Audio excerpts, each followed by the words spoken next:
este espacio entrevistando a un buen amigo, a un gran venezolano, al licenciado en filosofía, máster en filosofía, doctor en filosofía y profesor de filosofía en la Universidad Complutense, el doctor Miguel Vázquez.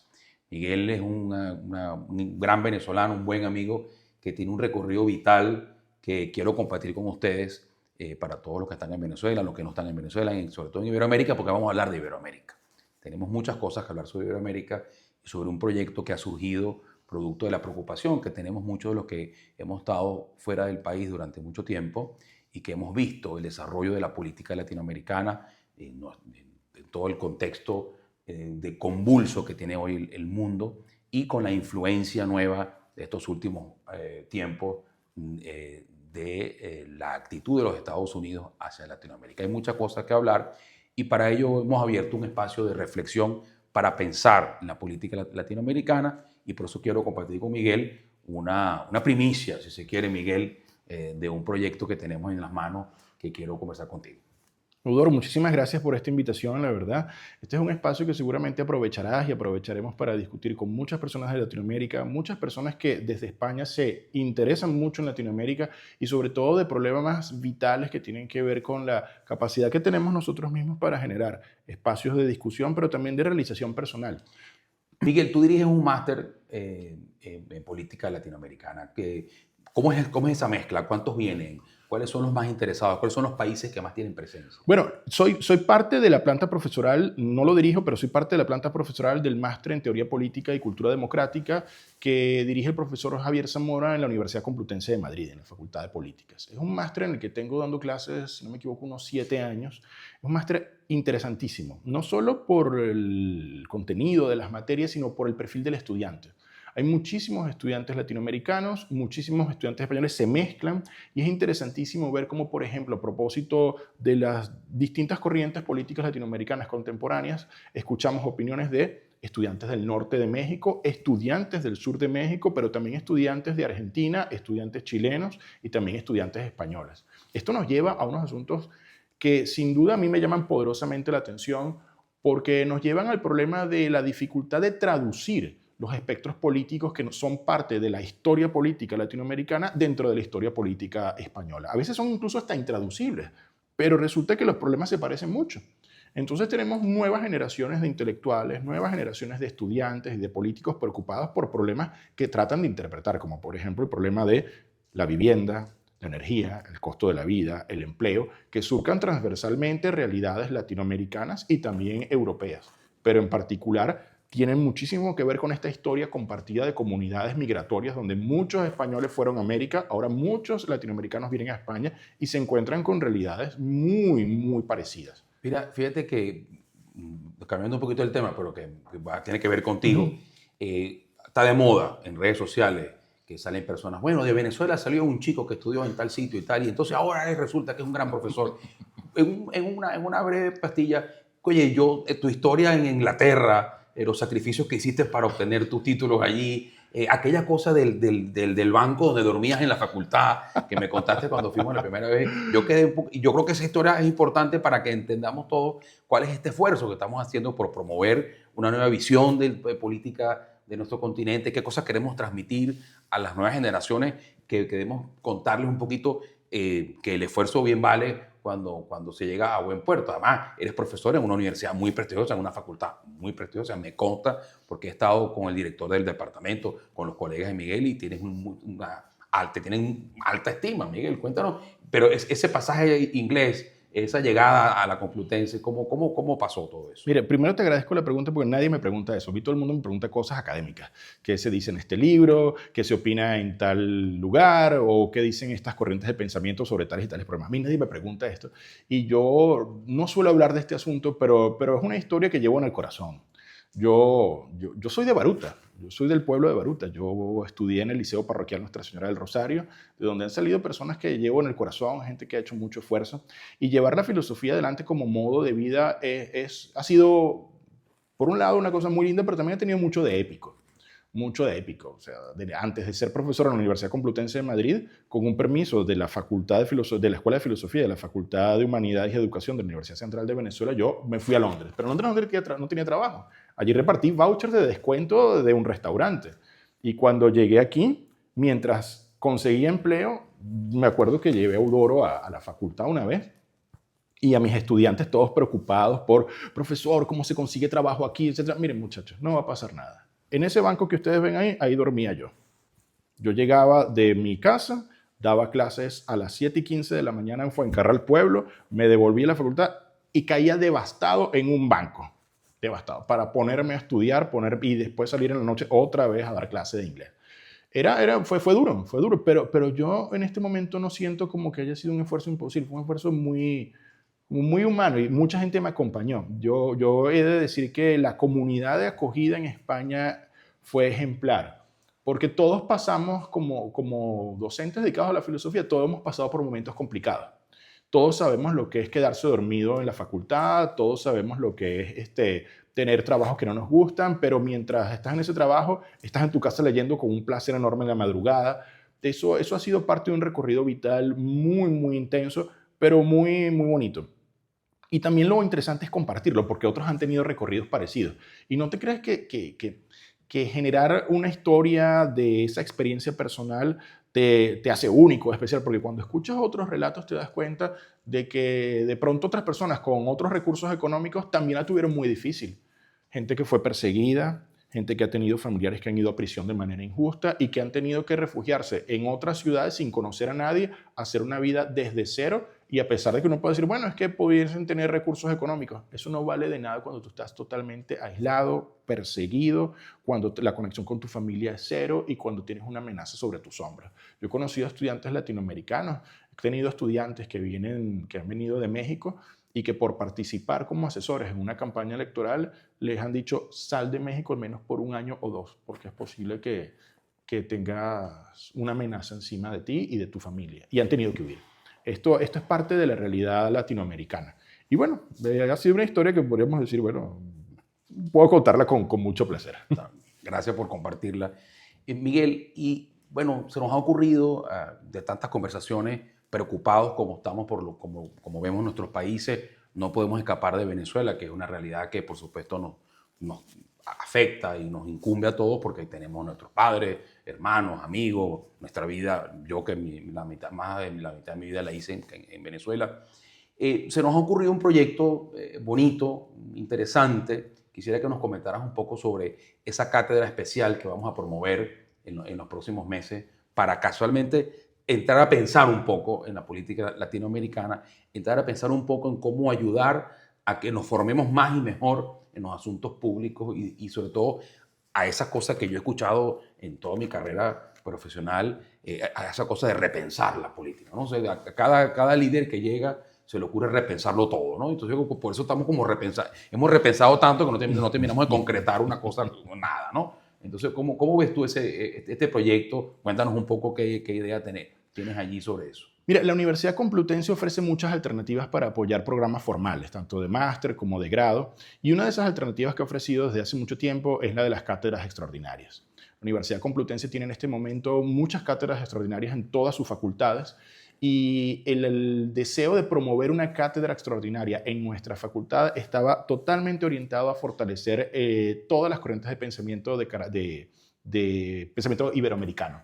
Es un área que nosotros consideramos de especial importancia, dada la cantidad de estudiantes latinoamericanos que hemos tenido, dada la cantidad de estudiantes españoles que se han interesado en problemas latinoamericanos y en la necesidad de consolidar ese esfuerzo. Si uno revisa la cantidad de tesis de maestría y de tesis doctorales sobre Latinoamérica hechas por estudiantes españoles o latinoamericanos en los últimos 15 años, es enorme. Y trasciende, si se quiere, el ámbito del máster de pensamiento iberoamericano que tenemos en nuestra Facultad de Filosofía aquí en la Universidad Complutense, así como también el ámbito del doctorado en filosofía.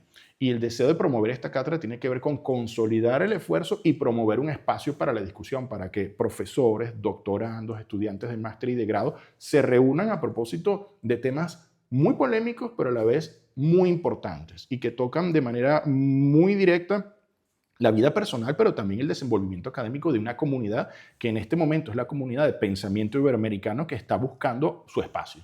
Y el asunto de la cátedra es un asunto muy particular porque es una cátedra que nos habla de de tradiciones que incluso desde la época de Ortega y Gasset, que fue Argentina, María Zambrano, la gran filósofa, una de las grandes filósofas españolas que viajó por toda Latinoamérica y vivió en Latinoamérica, José Gaos, el famoso traductor de la gran obra de Martin Heidegger, Ser y Tiempo, que la traduce en México, y todo el conjunto de profesores que hicieron vida en Latinoamérica, nutrieron un panorama que hace que el estudiante latinoamericano, cuando viene en el siglo XXI a España, se encuentre con esas tradiciones de pensamiento en función, pero necesitan un entorno que las consolide. Y el proyecto de la Cátedra Extraordinaria está dirigido a eso, a que durante un tiempo determinado, todo el tiempo que podamos, esos esfuerzos sean parte de una estructura de pensamiento que permita darle visibilidad a nuevas voces, que podamos hablar de nuestros problemas en un espacio académico y no meramente de redes sociales o divulgativos, sino un espacio con la profundidad y el respeto que ameritan los problemas que nos tocan en este momento. Mira, Miguel, y hablando específicamente de Venezuela, no sé si coincides conmigo que hay un proceso interesante en curso en nuestro país. Bueno, algunos no terminan de llamarlo transición, yo tampoco todavía. Creo que hay una alternativa, hay una alternancia. Leí esta mañana un reporte esto de prensa. Han pasado 54 días, ¿no? Y en 54 días han salido más de 600 presos políticos, hay una ley de amnistía, han habido cambios sustanciales e importantes en alguna figura del alto poder y siguen pasando cosas. Adicionalmente, hay como un ambiente de ánimo hacia un cambio económico, hacia una reactivación de muchas cosas. Me sé y me consta por mi trabajo privado, profesional, que están llegando y muchos requests y muchas solicitudes de personas que quieren llevar negocios, invertir. Es decir, ¿tú evaluarías eso, que vamos camino a un cambio político? ¿Es interesante? ¿Cómo ves ese proceso? ¿Cómo lo evalúas en una pastilla? Bueno, yo te diría que siempre cuando uno habla de Venezuela, y lo hablamos mucho en el curso que llevo a cabo en este máster que te mencioné, en el máster de pensamiento de teoría política y cultura democrática, mi asignatura se llama Pensamiento Político Iberoamericano Contemporáneo.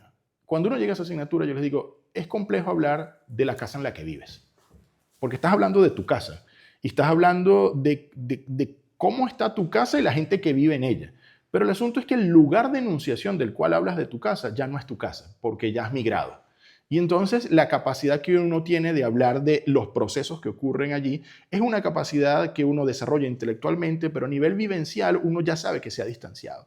Por esa razón, cuando me preguntas sobre Venezuela, siento esta especie de premura o esta especie de ansiedad de decir, quiero ser lo suficientemente preciso, pero al mismo tiempo quisiera que todo el mundo sintiese que lo primero que uno siente es que uno está siendo solidario con aquel que pasó, uno estando desde afuera se hace solidario con el que la pasó mal y sabe que hay unas expectativas muy racionales, en el sentido de que hablar de Venezuela en estos momentos es complicado, no solo por la distancia que se da a propósito del hecho de que yo tengo 10 años que no voy a Venezuela, sino también del hecho de que es tan la cantidad de cambios en un periodo de tiempo tan corto que es difícil identificar tendencias, muy difícil. Sin embargo, lo que sí es cierto y que es legítimo es que todos tengamos esperanza. Es una esperanza que tal vez no tiene forma, es una esperanza que no tiene el soporte político que le dé sentido a una estructura temporal. No se sabe cuándo va a pasar esto o cuándo va a pasar aquello, pero lo que sí es cierto es que se trata de un cambio que a todos los venezolanos nos interesa que llegue a buen término. Y llegar a buen término implica que esté sujeto a normas con las cuales todos estamos de acuerdo, que esté sujeto a condiciones que permitan el libre desenvolvimiento de cualquier parcialidad política, pero al mismo tiempo reconozca el hecho de que todos deseamos vivir en un ámbito de prosperidad económica, donde no queremos intervenciones que inhiban las libertades individuales y que al mismo tiempo condenen a los individuos a unos tipos de vida que no son o no se identifican con el esfuerzo que los venezolanos pueden dar para poder tener la vida que ellos quieren. Lo que sí es cierto también es que se trata de un periodo donde todos estamos pidiendo un índice de justicia mucho mayor al que estuvimos habituados, con el cual estuvimos habituados a convivir con anterioridad. Por eso se trata de un proceso muy complejo. Yo entiendo y todos tenemos la sensación de que se trata de un panorama donde muchos actores políticos están estableciendo relaciones que resultan novedosas para nosotros y que inciden también en el grado de credibilidad que nosotros le brindamos. Pero esto es parte del proceso. No podemos avanzar suponiendo que vamos a tener certezas absolutas en cada momento. No. La incertidumbre es parte de este asunto. Yo creo que vivir en Europa nos hace a nosotros pensar en cómo generaciones anteriores a la mía han vivido niveles de incertidumbre descomunales. Niveles de incertidumbre que no solo te hablan de cómo superar la Segunda Guerra Mundial, cómo superar la Guerra Civil, cómo superar otro montón de escollos, cómo superar la transición, cómo superar el franquismo y poco a poco hacer de la incertidumbre una estructura, salir de la incertidumbre para encontrarse con aquel que antes considerabas tu enemigo, que ahora no es un enemigo, ahora es simplemente un rival político.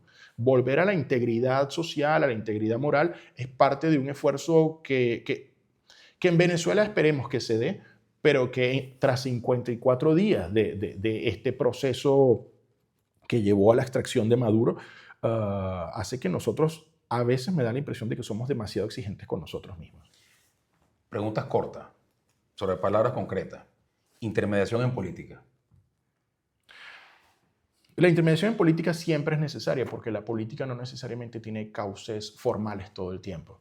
La política se suele dar también en cauces informales. Esto es allí donde hay afectos, donde hay tradiciones, donde hay costumbres. Y por lo tanto, para la mediación política hace falta no solo conocer la necesidad del otro, sino saber cómo el otro ha actuado frente a los demás y frente a sí mismo, a propósito de sus costumbres, a propósito de sus afectos. Y por eso la mediación política es una tarea muy difícil de llevar a cabo, muy difícil.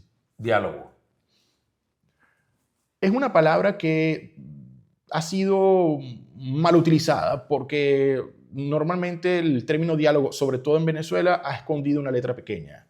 ¿Bajo qué condiciones y bajo qué presupuesto? Es decir, en qué condiciones dialogamos y a qué queremos llegar con el diálogo. Por lo tanto, la idea de diálogo siempre está vinculada con un fin y es a lo que nosotros suponemos debería conducirnos a cualquier situación de diálogo en el presente. Mesianismo político, el Mesías, Bueno, el Mesías. Eudoro, esto ha sido estudiado, mesianismo político ha sido estudiado, creo que, y te voy a remitir a uno de mis autores favoritos, Max Weber, el liderazgo carismático y las formas de mesianismo en la tradición occidental. Desde Hegel observamos esto, la idea de buscar un hombre o buscar una forma de carisma que haga eso que nosotros no queremos hacer por nosotros mismos. Es una forma también, Kant tiene un nombre para esto, dice, cuando buscamos esa figura, no alcanzamos esa mayoría de edad, no queremos ser ilustrados. Kant, mira, si me permites, lo dice de una forma hermosísima, dice, allí donde el hombre le paga al abogado para que lo haga parecer justo cuando es culpable, allí cuando el hombre le paga al médico para que le dé salud cuando no cuida su propio cuerpo, y allí donde el hombre le pide al sacerdote que le dé el perdón cuando ha sido un pecador, allí no hay madurez, allí no hay ilustración. Y precisamente lo que uno quiere es que la mayoría de edad, esa ilustración aparezca. Pero claro, para eso tiene que haber un compromiso y el compromiso implica abandonar este pensamiento mesiánico. Y esto nos hace responsables de nuestras propias condiciones de diálogo, de nuestros propios procesos de una manera mucho más profunda. Bueno, Miguel, creo que te hemos exprimido bastante información. Me quedo con la frase final, esto de Kant me parece fantástico. Y te agradezco mucho tu tiempo y sobre todo tenemos por delante un gran reto que es ese hermoso proyecto académico que estoy seguro que vamos a salir adelante victoriosos pronto. Así que bueno. Muchísimas gracias por este espacio, Eudoro, por invitarme. Muchísimas gracias a todos por su atención. Hasta la próxima. Gracias a todos.